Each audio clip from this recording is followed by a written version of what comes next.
Hello everyone, কেমন আছেন সবাই? আশা করি সবাই অনেক ভালো আছেন। আজকে আমি আপনাদেরকে নতুন একটা ত্বক ফর্সাকারী ফেস ওয়াশ সম্পর্কে বলবো।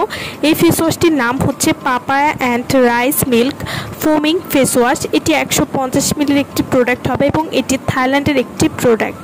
Papaya and rice milk foaming face wash কী ধরনের কাজ করে এবং এটি কীভাবে ব্যবহার করতে হবে সে সম্পর্কে আজকে আমি আপনাদেরকে বলবো।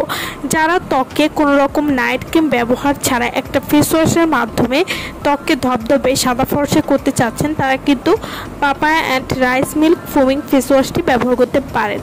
Papaya and rice milk foaming face wash এই একটি ফেস ওয়াশ ব্যবহারে আপনার ফেসের অনেক সমস্যার সমাধান করতে পারবেন। এই ফেস ওয়াশটি ব্রণ ও ব্রণের কালো দাগ দূর করতে সাহায্য করবে। এছাড়াও সেন্সিটিভ ত্বকের জন্য কিন্তু এই ফেস ওয়াশটি উপযুক্ত। Papaya and rice milk foaming face wash এটি ত্বকের তৈলাক্ত ভাব সহজেই দূর করবে। ত্বকের যে কোনো দাগ দূর করতে খুবই ভালো কাজ করবে। এই ফেস ওয়াশটি কোনো রকম পার্শ্ব প্রতিক্রিয়া বা ক্ষতি নেই।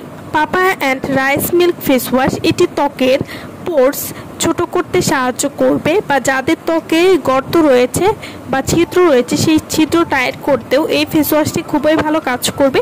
স্কিনকে টাইট করবে। এই ফেস ওয়াশটি নিয়মিত ব্যবহারে ত্বকের বয়সের ছাপ কমাতেও সাহায্য করবে।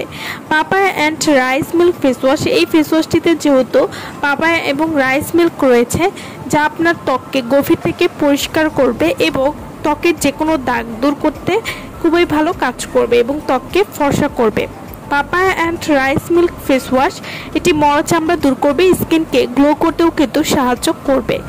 Rice milk papaya and rice milk face wash এটি আপনারা কীভাবে ব্যবহার করবেন?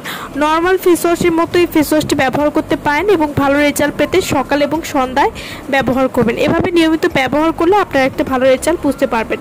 তো যারা এই প্রোডাক্টটি নিতে চাচ্ছেন তারা অবশ্যই আমাদের ভিডিওর স্ক্রিনে যে নাম্বারটি দেওয়া আছে সেই নম্বরে যোগাযোগ করে আপনারা এই প্রোডাক্টটি আমাদের কাছ থেকে নিয়ে নিতে পারবেন। সো ভালো থাকবেন সবাই। ভিডিওটা সম্পূর্ণ দেখার জন্য সকলকে অসংখ্য ধন্যবাদ।